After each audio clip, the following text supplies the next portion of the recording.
Câinele tău năpârlește peste tot, pisica ta suferă din cauza ghemelor de păr.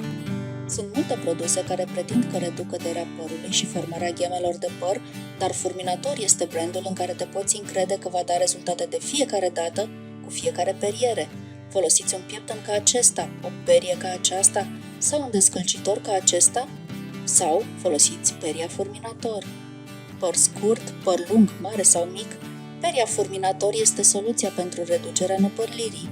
Cu mișcări scurte și delicate, peria Furminator va ajunge la părul mort și sub părul animalului fără a răni pielea și fără a tăia părul sănătos.